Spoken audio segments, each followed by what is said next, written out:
Assalamualaikum warahmatullahi wabarakatuh. Perkenalkan, nama saya Seren Ameliani dari kelas 2 KPIF dengan NIM 21411102123 akan menyampaikan sedikit materi tentang ukhuwah Islamiyah. Oke, langsung saja. Bismillahirrahmanirrahim. An Abi Hamzah Anas bin Maliki radhiyallahu anhu hadihi Rasulullah sallallahu alaihi wasallam qala la yu'minu ahadukum hatta yuhibba li ahihi ma yuhibbu li nafsi. Rawahul Bukhari wal Muslim, yang artinya Abu Hamzah Anas bin Malik radhiyallahu anhu menerangkan bahwa Rasulullah Shallallahu alaihi wasallam bersabda, tidak sempurna iman seseorang di antara kalian sehingga ia mencintai saudaranya sebagaimana ia mencintai dirinya sendiri. Hadis riwayat Bukhari Muslim. Imam Nawawi menyebutkan bahwa Abu Muhammad Abdullah ibnu Abi Sa'id, seorang ulama besar dari Maroko, berkata, siklus kebaikan terletak pada 4 hadis, yaitu yang pertama, barang siapa yang beriman kepada Allah Subhanahu wa taala dan hari akhir, maka katakanlah kebaikan atau diam. Yang kedua adalah di antara tanda kesempurnaan iman seseorang adalah meninggalkan perkara yang tidak mendatangkan manfaat. Yang ketiga adalah jangan marah. Yang keempat, tidak beriman seseorang di antara kalian hingga ia mencintai saudaranya sendiri seperti mencintai dirinya sendiri.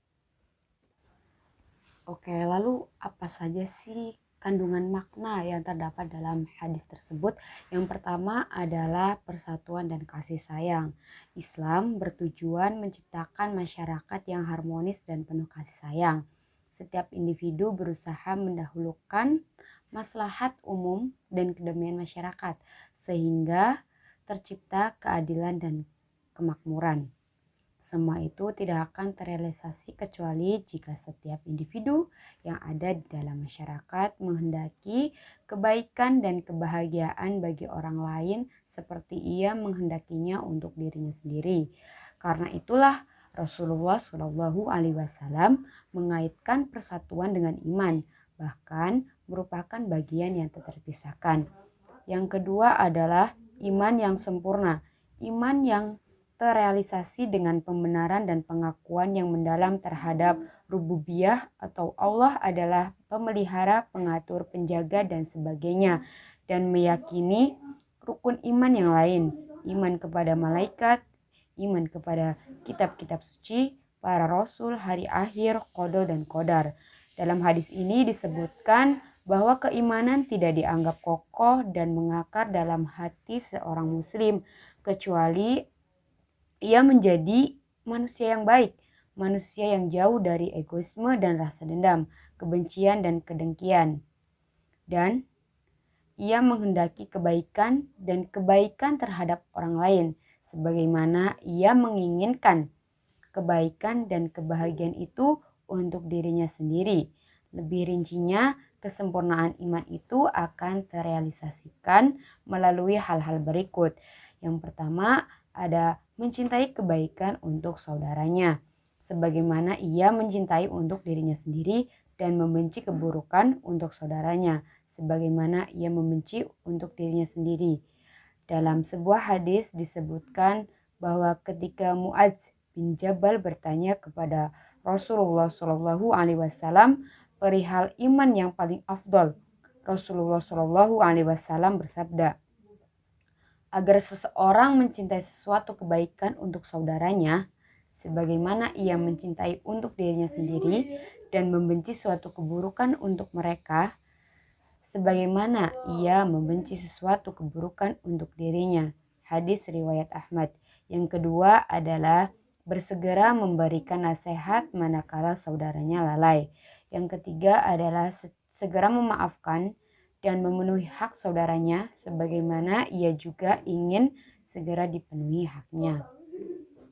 Muslim meriwayatkan dari Abdullah bin Amru bin Ash radhiyallahu anhu bahwa Rasulullah Shallallahu Alaihi Wasallam bersabda, barang siapa yang ingin agar dijauhkan dari api neraka dan dimasukkan ke dalam surga, hendaknya ia mati dalam keadaan iman kepada Allah dan hari akhir dan mendatangi orang yang suka didatangi.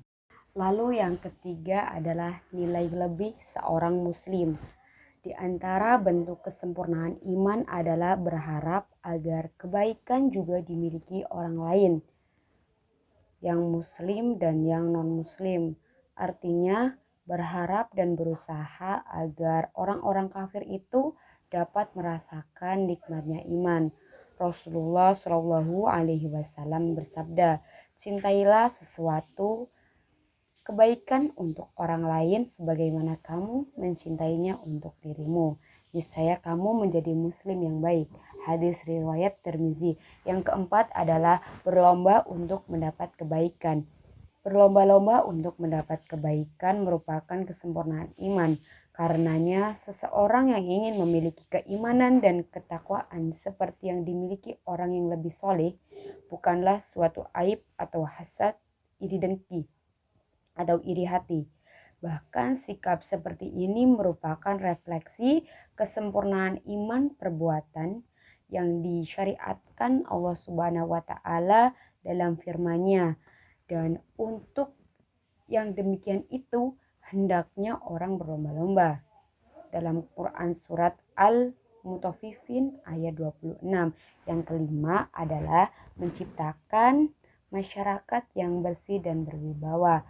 Hadis ini merupakan dorongan bagi setiap muslim agar senantiasa berusaha membantu orang lain untuk melakukan kebaikan, karena hal ini merupakan bukti dan tanda kebenaran imannya.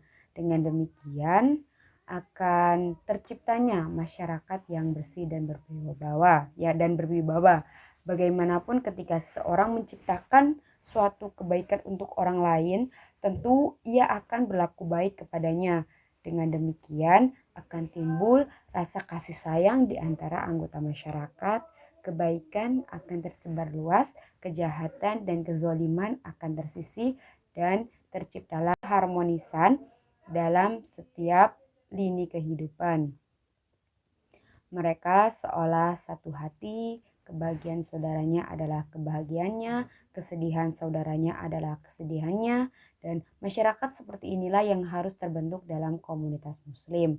Sebagaimana yang diisyaratkan Rasulullah Shallallahu Alaihi Wasallam dalam hadisnya, orang-orang mukmin dalam kasih sayangnya seumpama satu tubuh. Jika satu anggota tubuhnya sakit, maka anggota tubuh yang lain merasakan demam dan kurang tidur. Hadis riwayat Bukhari dan Muslim. Dan jika ini yang terjadi, maka Allah akan memberikan kepada mereka kewibawaan, kemuliaan dan kekuasaan di dunia, sedangkan di akhirat ia akan mendapatkan pahala. Lalu yang keenam ada masyarakat yang jauh dari keimanan adalah masyarakat yang egois dan penuh kebencian. Jika keimanan tidak ada, kasih sayang pun hilang. Sebagai gantinya, kedengkian, penipuan, dan egoisme mendominasi dalam masyarakat. Dalam kondisi ini, manusia menjelma menjadi serigala-serigala yang haus darah, kehidupan kacau, dan kezaliman merajalela. Allah Subhanahu wa taala memberikan gambaran mereka itu mati dan tidak hidup. Mereka tidak tahu kapan mereka dibangkitkan. Lalu yang ketujuh, ada hadis ini mendorong kita untuk bersatu dan hidup teratur. Yang kedelapan ada hendaklah kita menjauhi hasad, karena hasad dapat mengurangi kesempurnaan iman. Orang yang memiliki sifat hasad tidak akan mau orang lain melebihinya atau bahkan berangan-angan agar nikmat yang ada pada orang lain itu sirna. Lalu yang terakhir adalah iman senantiasa bertambah dan berkurang. Bertambahnya dengan ketaatan dan berkurangnya dengan kemaksiatan. Nah, itu tadi adalah kandungan makna yang terkandung dalam hadis ukhuwah Islamiyah. Mungkin itu yang dapat saya sampaikan. Semoga apa yang saya sampaikan dapat bermanfaat bagi kita semua. Wabillahi taufiq wal hidayah. Wassalamualaikum warahmatullahi wabarakatuh.